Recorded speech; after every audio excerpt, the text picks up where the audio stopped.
Assalamualaikum warahmatullahi wabarakatuh. Nama saya Alivia Safitri, NPM 18040410102. Video yang saya buat ini untuk memenuhi tugas UTS mata kuliah Manajemen Perusahaan. Soal nomor 1. Apa yang dimaksud fungsi perencanaan? Apa saja keuntungan dan kelemahannya? Fungsi perencanaan adalah fungsi yang terpenting dalam manajemen karena akan menentukan fungsi manajemen berikutnya.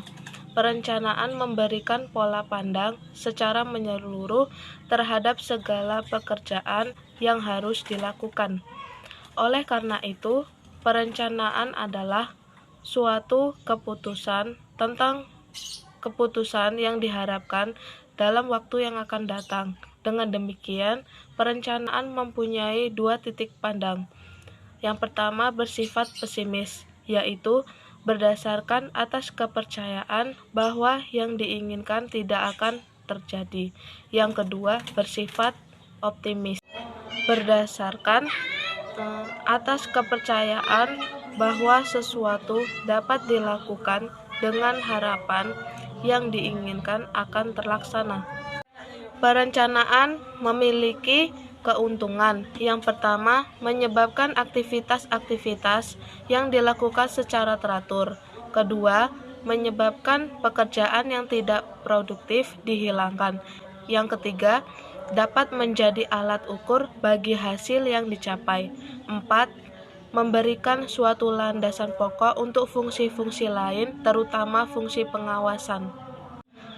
Kelemahan perencanaan itu ada 5. Yang pertama, adanya keterbatasan dalam hal ketepatan informasi dan fakta-fakta mengenai masa yang akan datang. Kedua, perencanaan memerlukan biaya yang cukup banyak.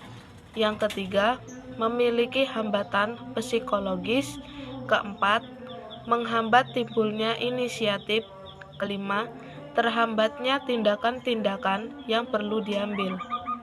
Soal nomor 2. Fungsi perencanaan Telkomsel menggunakan 4 tahap dasar perencanaan. Yang pertama, menetapkan tujuan. PT Telkom Indonesia akan fokus dalam memperkuat kesehatan bisnis perusahaan dan mengakselerasi transformasi digital demi menghadapi perubahan perilaku dalam pelanggan. Dengan terus mengembangkan segmen bisnis seluler melalui Telkomsel, khususnya memperkuat digital business dan memperkuat segmen konsumen melalui produk andalan Fixed Broadband IndiHome. Kedua, merumuskan keadaan saat ini. Telkom akan mengalokasikan anggaran belanja modal di tahun 2021 kurang lebih sebesar 25% dari pendapatan. Sekitar 35-40% anggaran belanja modal akan dialokasikan untuk pengembangan segmen mobile, khususnya untuk memperkuat jaringan 4G dan penguatan IT system.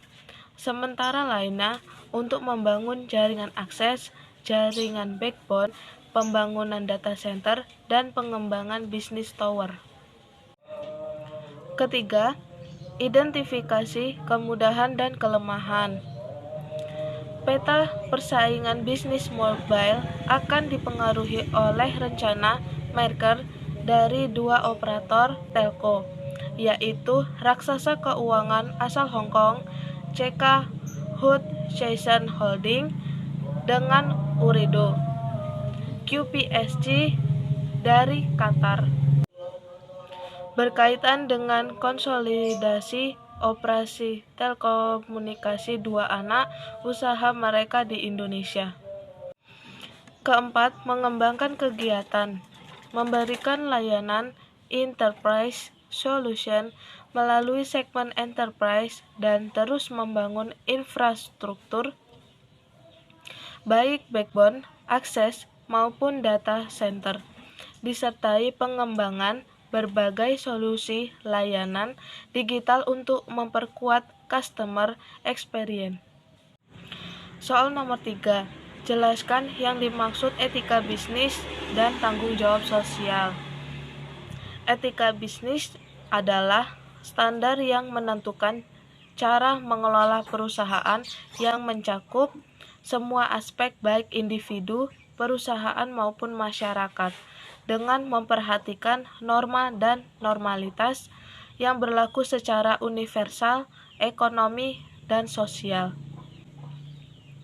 Selanjutnya yaitu tanggung jawab sosial, yaitu suatu mekanisme sebuah perusahaan untuk secara sadar mengintegrasikan perhatiannya terhadap lingkungan sosial ke dalam operasi dan interaksinya dengan stakeholder dan tanggung jawab sosial khususnya di bidang hukum.